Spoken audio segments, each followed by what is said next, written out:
Question number 11, बताइए कि निम्नलिखित कथन सत्य है या असत्य, अपने उत्तर की पुष्टि कीजिए। पहला क्वेश्चन है 10a का मान सदैव 1 से कम होता है, तो इसमें इसका जो आंसर होगा वो असत्य होगा, मतलब नहीं होता।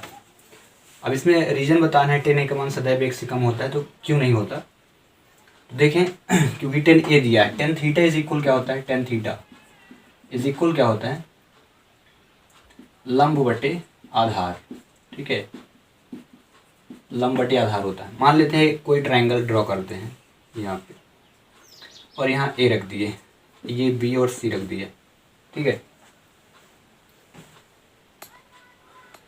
इसके बाद मैंने कोई वैल्यू ली tan थीटा, अब यहाँ पे वैल्यू रख दिया 3 दे दी, 3 रख दिया, 2 रख दिया। ठीक है, यहाँ पे मैं रख देता हूँ, क्योंकि कर्ण हमेशा बड़ा होता है तो मैं 5 रखता हूँ, यहाँ 4 रख दिया। फिर से एक ट्रायंगल लिया, इस बार कर्ण तो हमेशा बड़ा रहता है, हाइपोटेन्यूज से बड़ा हो गया, यहाँ 4 रख दिया, यहाँ 3 रख दिया। यहाँ बोला सदैव 1 से कम होने की बात किया। ठीक है, ये ट्रिपलेट हैं, ये पाइथागोरस थ्योरम में काम करते हैं, क्योंकि 25 5 का स्क्वायर जो होगा 4 का स्क्वायर 3 स्क्वायर के योग के बराबर होगा। अब यहाँ जब हम करेंगे क्या लिखा है, tan थीटा बराबर लंब बटे आधार यानी परपेंडिकुलर अपॉन बेस। तो जब 4 का भाग करेंगे तो वास्तविकता इसकी जो वैल्यू है 4 7 28 पंचे यानी 1 से कम है। ये कंडीशन फॉलो होती है कि हाँ ठीक है, नहीं है 1 से कम है। क्या इसमें भी ऐसी क्या 4 बटे जब 3 करेंगे तो क्या आएगा, 1 पॉइंट में आ गया, मतलब 1 से ज़्यादा हो गया, 3 1 कम 3 थकाई ऐसे से करके आएगा। अगर ये बोला होता है tan a का मान 1 से कम होता है एक बार के लिए 2 बार के लिए, तो हम मान लेते हैं कि हाँ ट्रू है। बट ये बोला सदैव यानी ऑलवेज 1 से कम हो, तो नहीं, ऐसा नहीं होता। एक आध बार हो सकता है कम, बट हमेशा नहीं, क्योंकि जब हम वैल्यू चेंज करते हैं, यहाँ 3 यहाँ 4 किए थे तो आया 0 पॉइंट में, बट यहाँ पे 4 बटे 3 कर दिए तो 1.331 से, मतलब 1 से ज़्यादा आ गया। तो हम ये लिखेंगे tan a का मान सदैव 1 से कम नहीं होता है। उसका रीज़न क्या है, सच दैट यदि हम कर्ण का मान 5 और लंब का मान 3 और 4 लेके सॉल्व करते हैं तो छोटा आता है, बट 5 और 4 और 3 लेके सॉल्व करते हैं तो tan a का मान क्या होता है, ज़्यादा होता है। ठीक है, तो रीज़न ये हुआ। दूसरा क्वेश्चन इसी का, कोण a के किसी मान के लिए sec a इज इक्वल 12/5 होता है क्या, तो चेक कर लेते हैं। ठीक है, तो sec a बराबर क्या होता है, sec a b c, तो sec थीटा इज इक्वल क्या होता है, कर्ण बटे क्या होता है, आधार, तो 12/5 रखा। अब देखें ये रीज़न सही है कि नहीं, उसकी पुष्टि ये क्वेश्चन करेगा, क्योंकि कर्ण हमेशा क्या होता है, बड़ा होता है।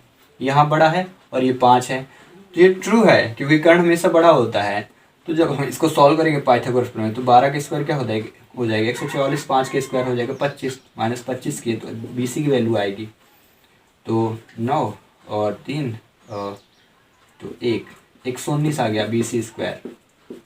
BC की वैल्यू क्या आ गई, √119, ये देखिए √119। तो अब यहाँ जब हम देखते हैं तो 12 है, नहीं कर्ण का हमें कर्ण का जो मान प्राप्त हो रहा बड़ा है, तो सही बात है कि sec थीटा का मान sec a का मान क्या हो 12 मतलब 12/5 या 12/5 हो सकता है। ठीक है, कोण a के लिए। ठीक है, ये हुआ प्रूव, सही है। cos a कोण a के कोसेकेंट के प्रयुक्त एक संक्षिप्त रूप है, तो लिखेंगे नहीं है, क्योंकि cos a का कोसेकेंट नहीं होता, ये 10 का कोसेकेंट होता है। ठीक है, cos का क्या होता है, cos a का कोसेकेंट वैल्यू नहीं होता। इसका रीजन जो आप लिखोगे, ठीक है, कोसेकेंट जो है उसको आप क्या लिखोगे कि मतलब cos a के कोण a के लिए कोसेकेंट नहीं होता है। ठीक है, कोसेकेंट काहे के लिए होता है, कोण a के लिए, साइन के लिए। ठीक है, साइन के लिए कोसेकेंट कहा जाता है, तो ये भी हुआ रॉन्ग। फिर आगे चलते हैं, cot a और a का गुणनफल है, तो इसमें भी लिखेंगे नहीं है, क्योंकि cot a जो है cot a और cot a का गुणनफल नहीं है। cot a जो है किसका गुणनफल है, cot कोटेंजेंट का गुणनफल है, किसका, कोटेंजेंट का गुणनफल है। ठीक है, cot a जो है cot और a का इंटू नहीं है, cot टेंजेंट कोटेंजेंट का गुणनफल होता है। ठीक है, क्वेश्चन नंबर 5 जो है, किसी भी कोण थीटा के लिए साइन थीटा इज इक्वल 4/3 होता है क्या।